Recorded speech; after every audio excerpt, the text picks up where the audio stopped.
إن الحمد لله نحمده ونستعينه ونستغفره ونعوذ بالله من شرور أنفسنا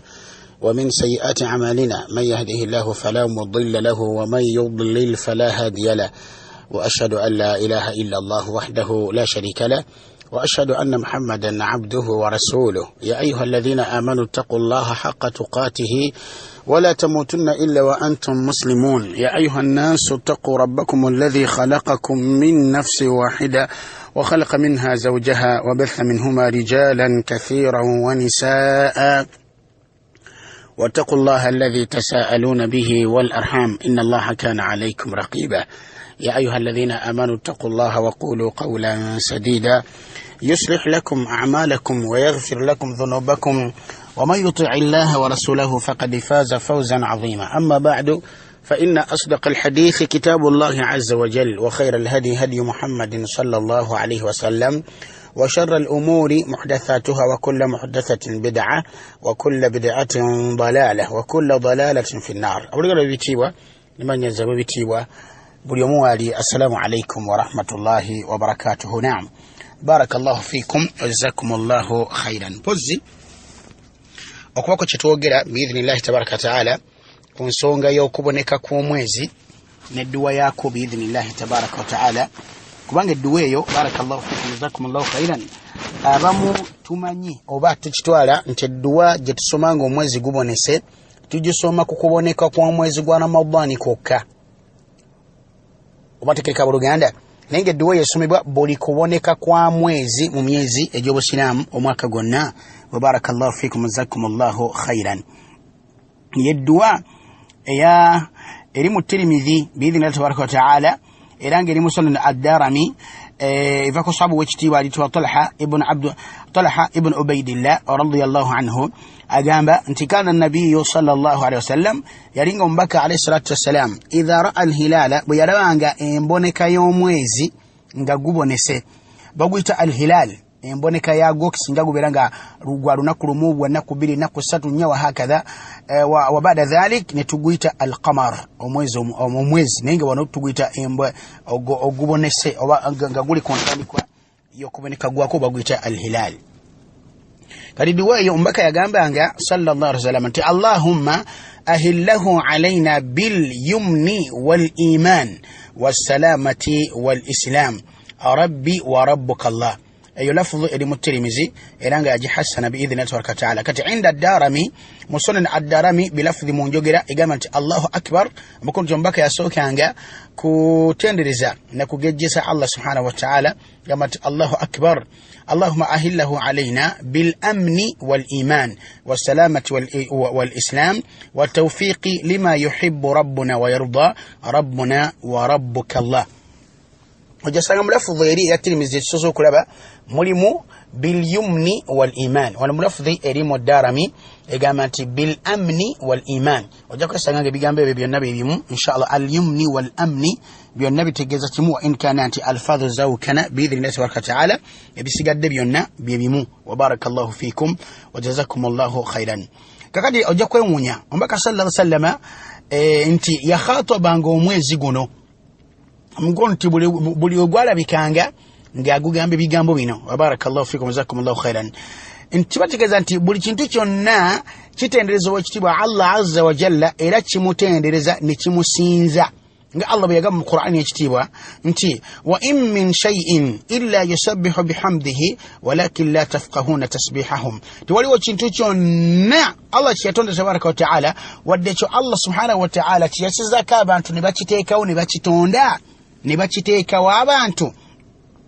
tiwaliwo kintu kyonna okujjako nga kitendereza Allah tabaraka wa ta'ala nabagamba nti ebintu byonna bya Allah tabaraka wa ta'ala wadde ebyebitonde byebikola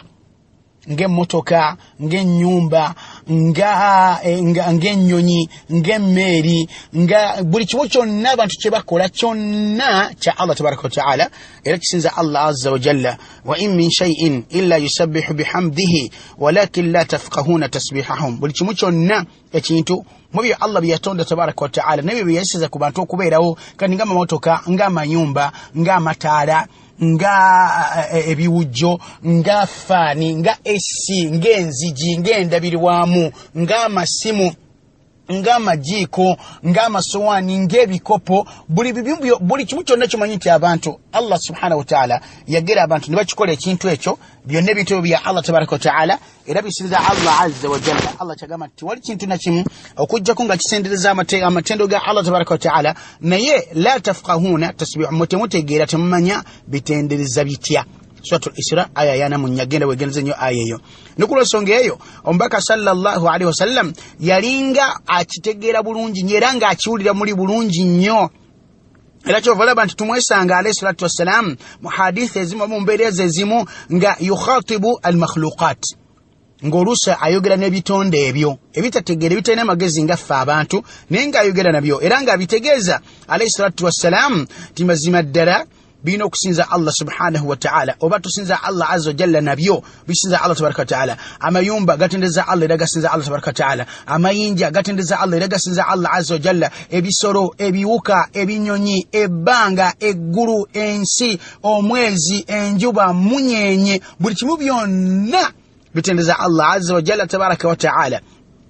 Era mu bimu ombaka sallallahu alaihi wasallama byeyogeranga nabyo ngabiraga nti tulina okusinza Allah tabaraka wa ta'ala era namwe muyinza okusinza Allah azza wa jalla yeyogeranga n'omwezi guno bwe gwabonekanga nga bugamba ebigambo bino wa barakallahu fikum jazakumullahu khairan. Mu bimu kubyeyogeranga nabyo ebitonde kukubeera nga alayhi salatu wassalam gwe mwezi guno ogwabonekanga mu myezi gyaffe myezi y'obusiraamu egyayogerako mu Qur'an y'ekitiibwa nti giri 12 wa barakallahu fikum wa jazakumullahu khairan. Kani hadithi eno gyetulina olwaleero egamba nti Allahumma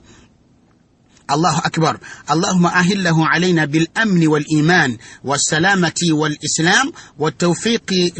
لما يحب ربنا ويرضى ربنا وربك الله.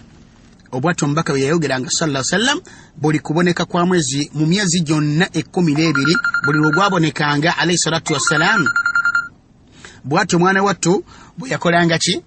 bwe yayogeranga alayhi salatu wassalam. Wa barakallahu fikum wa jazakumullahu khairan. Naam, ebigambo bitegeeza kye bibitiibwa kikulu nnyo okumanya ebigambo bino kye bitegeeza. Ebigambo nti Allahu akbar Allahumma ahillahu alayna bil amni wal iman was salamati wal islam wat tawfiq lima yuhibbu rabbuna wa yarda rabbuna wa rabbuka Allah. Mbaka asonga agamba nti Allahu akbar Allah yasinga obunene tabaraka wa ta'ala twakibako emabegeeri nga twogera ku arshi ne kursi nga twogera ku arshi namunodo ya Allah azza wa jalla ne kursi wateeka ebigere twayogerawo obunene bwawo ne tugamba nti ate ye nannyini kutebenkera waggulu wa arshi yenkana atya tuba tugaba ebbanga lyona nti Allahu akbar Allah azza wa jalla yasinga obunene. Kati Allahumma ahillahu alayna bil amni wal iman ay Allah azza wa jalla tukusaba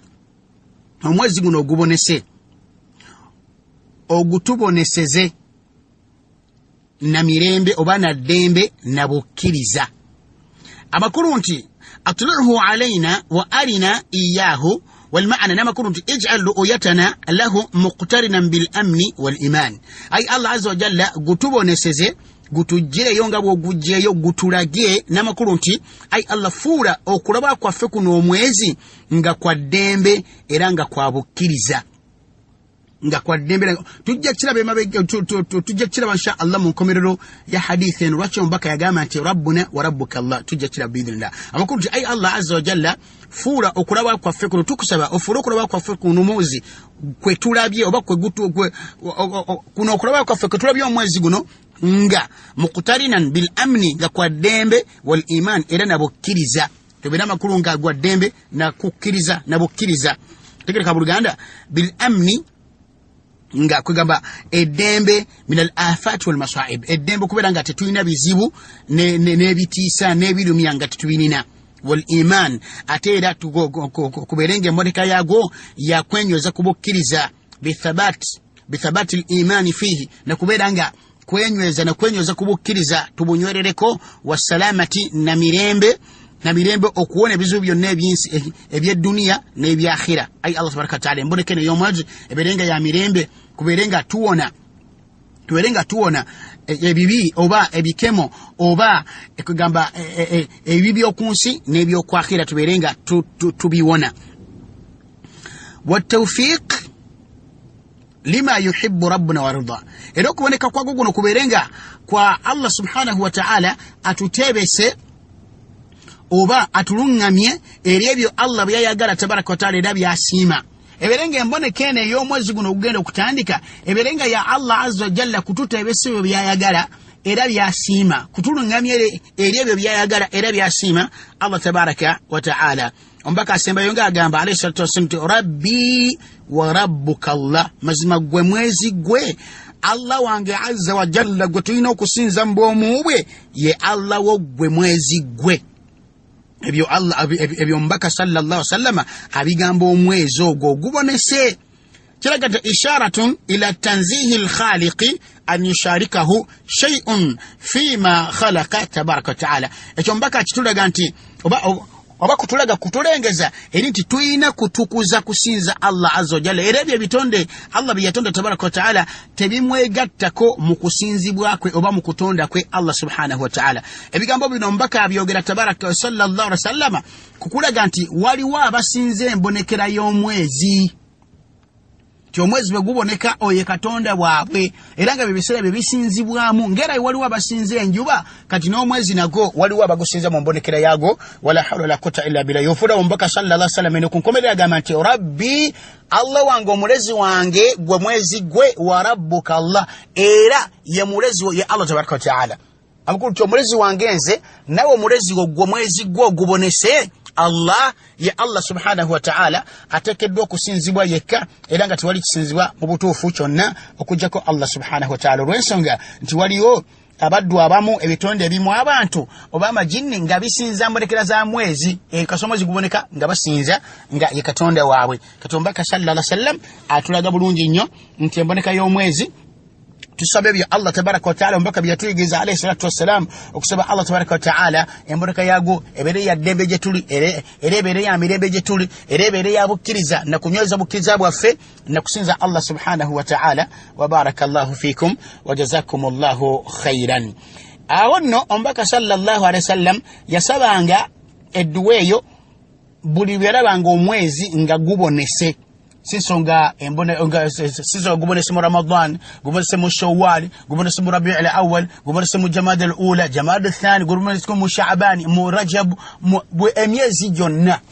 Oli era kyenjagala kive mu bantu okuva n'olwalero bi idha tabaraka wa ta'ala tedduwa tugisoma na kuboneka kwa mwezi gwa Ramadan kokka. Edduwa tugisoma buli kuboneka kwa mwezi myezi zaffe egy'Obusiraamu 12 bi idha tabaraka wa ta'ala. Era mbaka sallallahu alaihi wasallam buli mwezi gwabonekanga mu myezi zonna ez'Obusiraamu yayogeranga edduwa eyo. Wa barakallahu fikum wa jazakumullahu khairan. Kati n'Omusiraamu naye abeere munnange nga atekayo nnyo amagezi buli mwezi lwe guboneka abeere nnyo kugabulindaala kumbereka y'omwezi alabe kusuba birungi bino biri mu dduwa eno na ibada eno na kuteka mu nkola sunna biidhinillah. Olw'ensonga ti emboneka yagwo waliwo kugamba emboneka yagwo eriko ibadati eziriwaawo mu mboneka yagwo. Kati nga mu Ramadan mbaka yagamba nti sumu liru'yatihi wa aftiru liru'yatihi, musiibe nga mumaze kulaba mwezi nga gubonese era musiburukuke nga mumaze kulaba mwezi nga gubonese. Kati omukkiriza ina mwana wattu abeera bulindaala okulaba omwezi ogwo bw'agulaba n'asoma edduwa eno mbaka gyeyagiriza sallallahu alaihi wasallam n'atandika ibadati ziba zitandisa akaseera ako biidhinillahi tabaraka wa ta'ala. Oba kitegedde kigambo ekyo biidhinillahi tabaraka wa ta'ala nebwekito nga emyezi ejja Dhulqaada ne Dhulhijja nga tugenda okusiba ziri ennaku 10 eza Dhulhijja era tumala kulaba mwezi nga gubonese biidhinillahi tabaraka wa ta'ala tusobola kutingira mu ibada ezo biidhinillahi azza wa jalla. Kati omukkiriza yenna ateeka okuba nga mwana wattu ateekayo amaanyi mangi n'okuteekayo kwegamba okulondoola buli ntandikwa ya mwezi biidha tabaraka ta'ala asobole okubeera nga munnange akwata sunna eyo n'okubeera nga tasubwa birungi biri mu kuboneka kwa mwezi ogwo ate na ibadati zigenda kubeera nga zitandika ku ntandikwa y'emboneka y'omwezi ogwo. Wa barakallahu fikum wa jazakumullahu khairan wa salaamu alaykum wa rahmatullahi wa barakatuh. Nsaba akantu kano kagende eri buli yenna masha Allah asubira okubeera nti ajja kwekwata ku buli kuboneka kwa mwezi biidha tabaraka ta'ala, so si Ramadani yokka, so si Idi yokka, so si Hijja yokka, wabula nti buli mboneka ya mwezi n'ogulaba mu myezi gyaffe egy'Obusiraamu oba olina okusoma edduwa eyo biidhinillahi tabaraka wa ta'ala egamba nti Allahu akbar اللهم أهله علينا بالأمن والإيمان والسلامة والإسلام والتوفيق لما يحب ربنا ويرضى ربنا وربك الله. نعم.